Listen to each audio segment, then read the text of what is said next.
बहुत ही interesting point के साथ हम लोग आए हैं आज क्लास को शुरुआत करने। सबसे पहला पॉइंट इसमें जानना हमको क्या है और क्या हम पढ़ेंगे।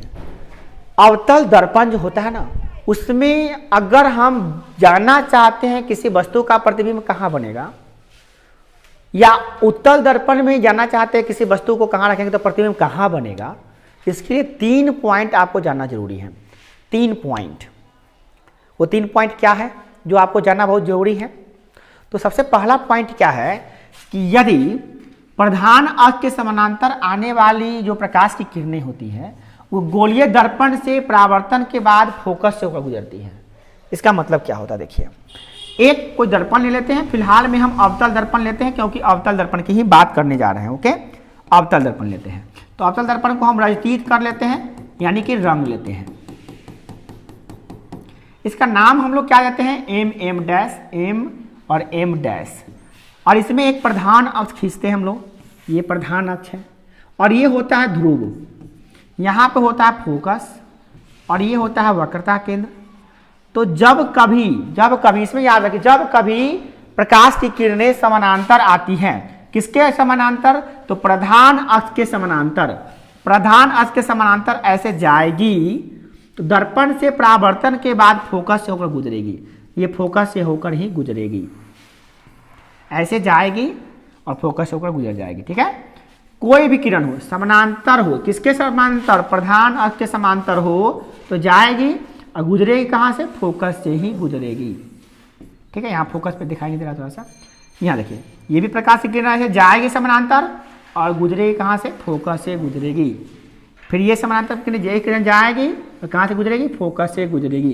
कोई भी किरण हो, जो भी याद रखिएगा, जो भी आपतित किरण प्रधान अक्ष के समानांतर जाएगी वो कहाँ से गुजरेगी, फोकस से गुजरेगी। गया फोकस से गुजरा, गया फोकस से गुजरा, याद रखिएगा।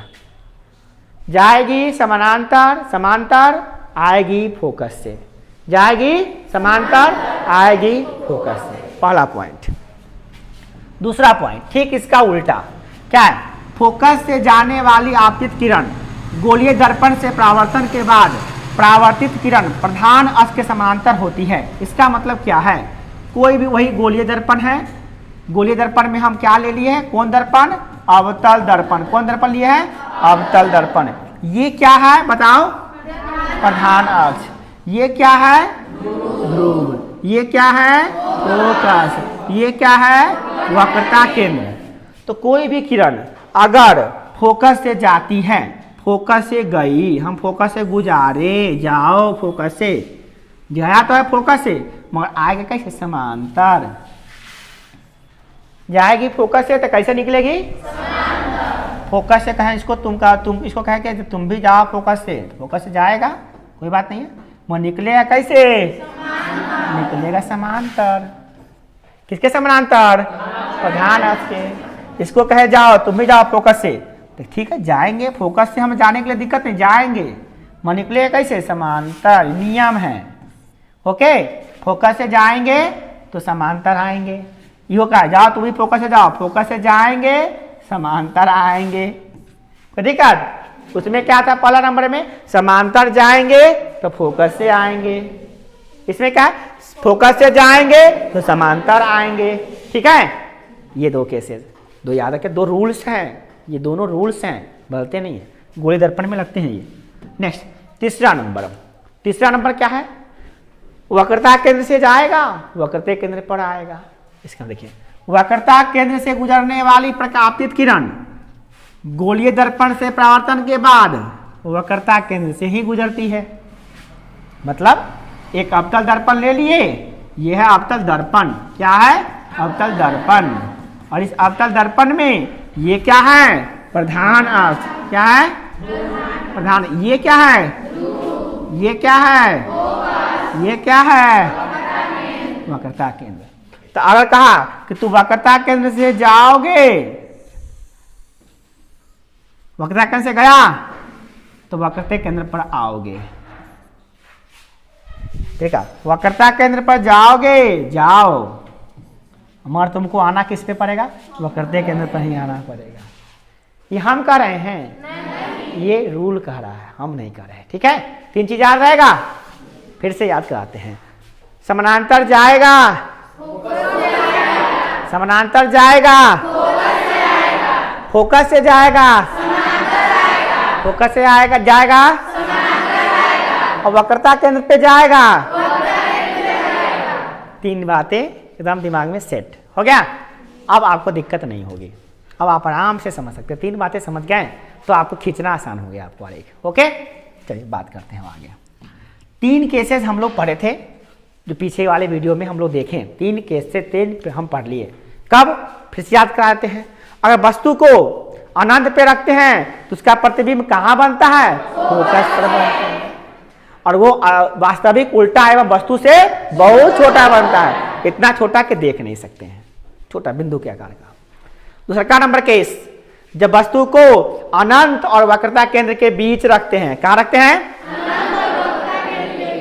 तो उसका प्रतिबिंब फोकस और वक्रता केंद्र के बीच बनता है। किसके बीच बनता है? वास्तविक उल्टा एवं वस्तु से छोटा बनता है, वस्तु से छोटा बनता है, यह भी देख लिए हम लोग। और तीसरा नंबर केस, जब वस्तु को वक्रता केंद्र पर रखते हैं, कहाँ रखते हैं? तो उसका प्रतिबिंब कहाँ बनता है? वक्रता केंद्र पर ही बनता है, जो वास्तविक उल्टा एवं वस्तु के बराबर बनता है। ये तीन केसेस हम लोग पढ़ चुके हैं। आज हम लोग पढ़ने वाले हैं चौथा केसेस, जब वस्तु को हम लोग कहाँ रखने वाले हैं? फोकस पे। कहाँ रखेंगे? नहीं, अभी नहीं, अभी फोकस पे नहीं रखेंगे, अभी वक्रता केंद्र और फोकस के बीच रखेंगे, ठीक है। फिर उसके बाद रखेंगे कहाँ पर? वस्तु को रखें। अगला केस पढ़ेंगे जब हम लोग रखेंगे वस्तु को कहाँ पर? फोकस पर। उसके बाद फोकस और ध्रुव के बीच, और उसके बाद ध्रुव पर रखेंगे। ये सारे केसेस पढ़ते हैं हम लोग, उधर से रखते जा रहे हैं ना। चलिए इसको देख लेते हैं क्या होता है। केस नंबर 4 क्या है? देखिए, अवतल दर्पण के सामने वस्तु को जब वक्रता केंद्र और फोकस के बीच रखा जाता है तो इसका प्रतिबिंब वक्रता केंद्र तथा अनंत के बीच बनता है, जो वास्तविक उल्टा वस्तु से बड़ा होता है। देखिए क्या है, एक है दर्पण। कौन दर्पण है? अवतल दर्पण। कौन दर्पण है? अवतल दर्पण। नाम क्या देते हैं? MM'। इसका ये क्या है? प्रधान अक्ष। प्रधान अक्ष में ये क्या है? फोकस। ये क्या है? वक्रता केंद्र। ये वक्रता केंद्र है, ये फोकस है, ठीक है ना। और ये क्या है? वस्तु को कहाँ रखना है? वक्रता केंद्र तथा फोकस के बीच। कहाँ रखना है? तो वक्रता केंद्र ये ना है, और फोकस ये ना है, एक बीच में वस्तु को ऐसे रख दिए तो इसका प्रतिबिंब कहाँ बनेगा? इसका प्रतिबिंब बनेगा वक्रता केंद्र अनंत के बीच। तो वक्रता केंद्र ये ना है, अनंत ये नहीं ना है, तो एक वस्तु का प्रतिबिंब बना है यहाँ पर, यहाँ पे बना है, ये प्रतिबिंब बना है। वस्तु को यहाँ रखे हैं, ये वस्तु है A B, इसका प्रतिबिंब बना है B', A', यहाँ बना है, जो वास्तविक उल्टा एवं वस्तु से बड़ा बना है। वास्तविक उल्टा एवं वस्तु से बड़ा बना है। अब किरण अलग कैसे की? देखिए किरण कैसे खींचना, देखिए एक किरण लिए जो समानांतर गई, क्या गई? अब बताइए, समानांतर गई है तो कहां से गुजरेगी? ये नियम जानते हैं आप? ओके, देखा? अच्छा, और एक किरण लिए हैं जो वक्रता केंद्र से गुजरेगी। कहां से? वक्रता केंद्र। तो वक्रता केंद्र के सामने गई और बेचारा उसी पर लौट के फिर वापस आई। ये देखिए वक्रता केंद्र पर आई, और कहाँ कटा है? यहाँ कटा है। जहाँ कटा वही ना प्रतिबिंब बन गया। आ गया समझ में? तीन नियम लगा, तीन में एगो लगा पहला, एगो लगा तीसरा, काम खत्म है ना। तो किसी में कोनो लगता है, तो समझ में आ जाएगा। अब आप इसको हम बना कर दिखाते कैसे बनाएंगे। ओके, बना कर दिखाए। चलिए आप तो बताइए क्या बना दे पहले? अवतल दर्पण बनाने आ गया है सबको? कौन दर्पण है?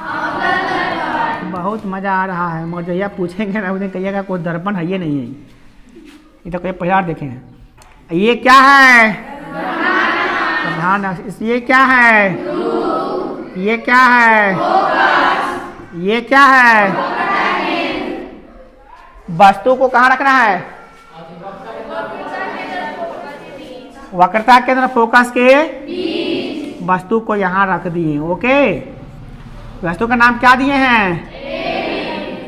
एक किरण निकालेंगे कहां से, समानांतर, प्रधान अक्ष के समांतर एक किरण गया, दर्पण से परावर्तन के बाद कहां से गुजरेगा, ये रहा, फोकस से निकला, ऐसे निकला, ऐसे निकला और ऐसे जा रहा है, साथ साथ एक और खिंचा रहा है।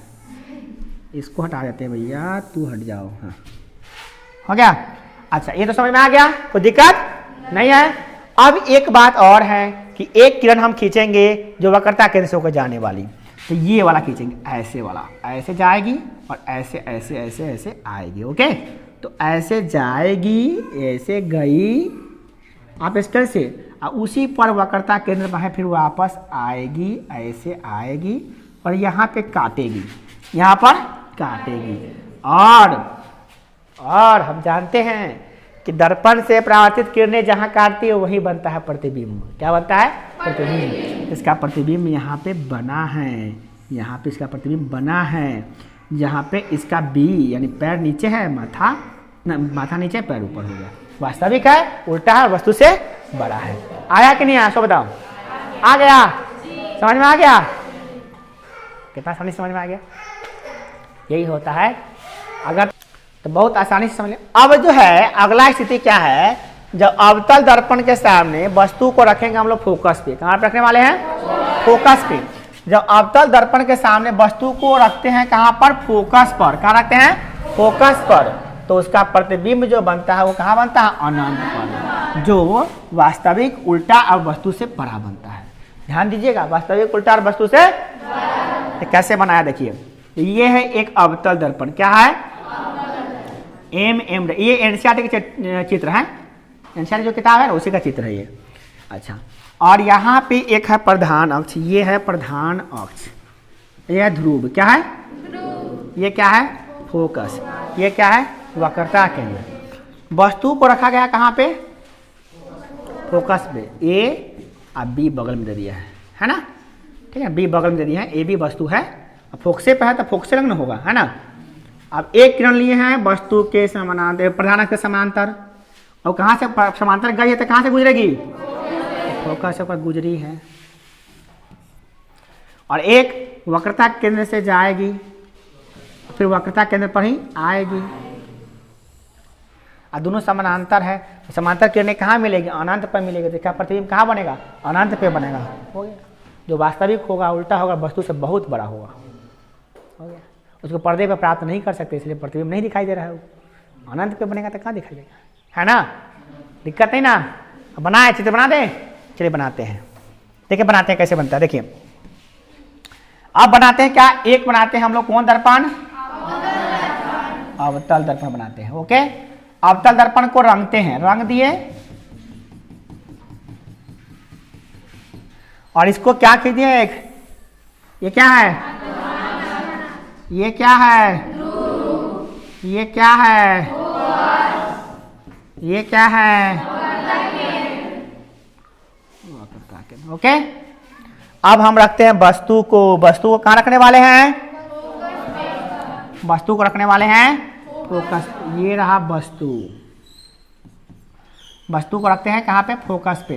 इसका नाम देते हैं ए, इसका नाम देते हैं बी, वस्तु को रख दिए। अब क्या करेंगे बताइए, प्रधान अक्ष के समानांतर जाएगा तो फोकस होकर आएगा, जब हुआ फोकस से, ये रहा, जाओ। और दूसरा कहाँ से, वक्रता केंद्र से जाएगा तो वक्रता केंद्र पर आएगा, और यहाँ से होकर जाएगा और कभी नहीं मिल पाएगा, समझा। और ये प्रतिबिंब अनंत पे बन जाएगा, समझा, याद कर लो ना तब पिटाएगा, ठीक है ना। ये हो गया, ठीक, ये हो गया, कोई दिक्कत, चित्र बना हुआ है, किताब में ही बना हुआ, किताब से भी लिख सकते हैं, समझ सकते हैं, हम बनाना बता रहे हैं आपको, खींच खींच के बता रहे हैं, क्लियर है ना। हाँ, ये बात समझ लीजिए। अगला है पॉइंट नंबर 6, चलिए अगला केस देखते हैं हम लोग। छठा नंबर केस क्या है, जब वस्तु को कहाँ रखना है, अभी तक सबसे ज्यादा एग्जाम में यही पूछा है, क्योंकि ये अलग है, इसमें प्रतिबिंब दर्पण के पीछे बनता है ना। तो इसमें देखिए क्या करा, जब वस्तु को अवतल दर्पण के सामने कहाँ रख रहे हैं, अवतल दर्पण के सामने कहाँ रख रहे हैं, फोकस तथा ध्रुव के बीच रखते हैं, फोकस तथा ध्रुव के बीच रखते हैं, तो इसका प्रतिबिंब कहाँ बनता है, दर्पण के पीछे बनता है। काल्पनिक सीधा एवं वस्तु से बड़ा होता है, ठीक है ना। यहाँ पे लिखा वस्तु, ठीक है, याद रखिएगा, वस्तु लिखा है, क्या लिखा है, वस्तु, समझ जाइए, वस्तु है वहाँ पे, यहाँ पे वस्तु है, ओके भैया, थोड़ा सा व्हाइट पेन हो जाइए, यहाँ पे क्या है, वस्तु है, ठीक है ना। वस्तु से क्या होता है, बड़ा बनता है। आपको चित्र बना के दिखाते हैं, ठीक है ना। चलिए, एक है अवतल, चित्र इन्हें बनने वाला है ना, तो हम एक बनाते हैं अवतल दर्पण, ओके, एक अवतल दर्पण ऐसे, ये रहा पेंट कर लेते हैं, पेंट कर लें। चलिए, पेंट करने के लिए हम लोग कलर हम चेंज कर लेते हैं, ये रहा कलर चेंज, ये रहा पेंट,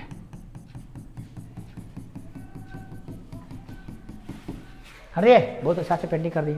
अब है इसका प्रधान अक्ष, चलिए प्रधान अक्ष लेते हैं इसका, ये है आपका प्रधान अक्ष, क्या है, प्रधान अक्ष, थोड़ा और बड़ा कर लेते हैं प्रधान अक्ष को, ठीक है ना, ये प्रधान अक्ष है। अब इसमें इसका जो दर्पण का नाम नहीं देंगे, एम डैश। चलिए, अब हम लोग लेते हैं आपतित किरण, क्या लेते हैं, नहीं पहले लिखते हैं ना, है ये हो गया पी, क्या हो गया, पी, ध्रुव, क्या हो गया, ध्रुव, ये क्या हो गया, फोकस, ये क्या हो गया, इसका दुगुना होना चाहिए, है ना, एक दुगुना ही होता है ना, जितना बड़ा वो उतना बड़ा ही, है ना। अब वस्तु को कहाँ रखना है हमको, फोकस और ध्रुव के बीच वस्तु को रखना है हमको, यहाँ पर प्रतिबिंब, यहाँ पर रखना है प्रत्येक वस्तु को। ये वस्तु का नाम क्या देते हैं, ए बी, वस्तु को नाम दे दी, वस्तु ए बी है, इसको रख दिए। तो सबसे पहला किरण लेंगे, वो किरण कैसा लेंगे, प्रधान अक्ष ना, ये किरण इसमें थोड़ा सा लेना है, क्या, वक्रता केंद्र वाला किरण इसमें लेना है, वक्रता केंद्र वाला कैसे लेना है, वक्रता केंद्र वाला लेंगे, और एक लेंगे क्या, डायरेक्ट ध्रुव वाला लेंगे, ध्रुव वाला आपको समझ लिए, थोड़ा सा अलग कैसे ही। तो एक लेंगे वक्रता केंद्र वाला, तो एक किरण जो वक्रता केंद्र से जाएगी, किरण अलग ले लेते हैं, अलग कलर से ले लेते हैं, ठीक है ना, ताकि आपको सही से समझ में आए। यह आपतित किरण वक्रता केंद्र से जाएगी और इसी पे वापस आएगी, कहां से गई है, वक्रता केंद्र से, कहां से जाएगी, वक्रता केंद्र पे, दिक्कत है, ठीक है ना, नहीं समझा, वक्रता केंद्र से जाएगी तो वक्रता केंद्र पर आएगी, इधर ऐसे गई है, इधर फिर वापस आई है, ठीक है ना, तो ये वापस आ गई है, ऐसे वापस आ गई है, ठीक है ना। एक किरण तो ये ले लिया, और ये किरण इधर जाती हुई प्रतीत हो रही है, ठीक है। और एक किरण जो है ना, एक किरण लेना ध्रुव वाला, ये ध्रुव वाला केस नहीं पढ़े आप लोग, नया चीज है। ध्रुव वाला जाएगी तो आपतन कोण ये होगा, तो परावर्तन कोण उतने ना होगा, उतने परावर्तन कोण पर आएगी, ऐसे जाएगी और ऐसे आएगी और ऐसे ही आते जाएगी, और इधर जाते हुए महसूस होगी या प्रतीत होगी, और यहाँ पर काटेगी, और यहाँ पे काटेगी तो बनेगा काल्पनिक प्रतिबिंब, कैसा प्रतिबिंब, काल्पनिक प्रतिबिंब। यही है बी और यही है ए, जो वास्तविक और काल्पनिक सीधा में वस्तु से बड़ा होगा, और इसीलिए थोड़ा सा लफड़ा है, इसीलिए बच्चा सबसे ज़्यादा बार यही पूछता है, यही बनाओ, है ना, ज़्यादातर यही पूछता है परीक्षा में, ठीक है ना, याद रहेगा। एगो वक्रता केंद्र पर जाएगी तो वक्रता केंद्र पर आएगी, उधर जाती हुई प्रतीत होगी, एगो आपतन कोण बराबर परावर्तन कोण होता है ना, आपतन कोण बराबर परावर्तन कोण, आपतन कोण बराबर होगा, इधर परावर्तन कोण बराबर होगा, इस पे आएगी, इस पे जाएगी, इधर जाएगी और इधर जाती हुई प्रतीत होगी, और जहाँ पे काटेगी यही कहलाएगा क्या, यही होगा वस्तु। ये वस्तु इतना गो है, इतना गो बना है, और सीधा है तो काल्पनिक होबे करेगा, जो सीधा है वो काल्पनिक है, जो काल्पनिक वो सीधा है। क्लियर, समझ में आ गया। तो एक नया चीज था। और एक चीज और है, जब वस्तु को रखते हैं कहाँ पर, ध्रुव पर रखते हैं। जब वस्तु को कहाँ रखते हैं, ध्रुव पर। जब अवतल दर्पण है, ये कौन दर्पण है, ये किताब में नहीं दे रहा रहता है, छोड़ देता है, हम कहते हैं पढ़ा देते हैं। ये ध्रुव है, ये क्या है, फोकस है, और ये क्या है, वक्रता केंद्र। तो वस्तु को जब रखते हैं ध्रुव पर, कहाँ रखते हैं, ध्रुव पर, तो उसका प्रतिबिंब ध्रुव पर ही बनता है, जो काल्पनिक सीधा वस्तु के बराबर बनता है, वस्तु के बराबर। यहाँ पे रखिएगा वस्तु को अइलंग, इसका प्रतिबिंब बनेगा अइलंग, बस। ये कोई किरण नहीं खींचाता है, ठीक है ना, इसलिए इसको नहीं पढ़ाई होता है। ठीक, थैंक यू फॉर वॉचिंग। जय हिंद, जय भारत।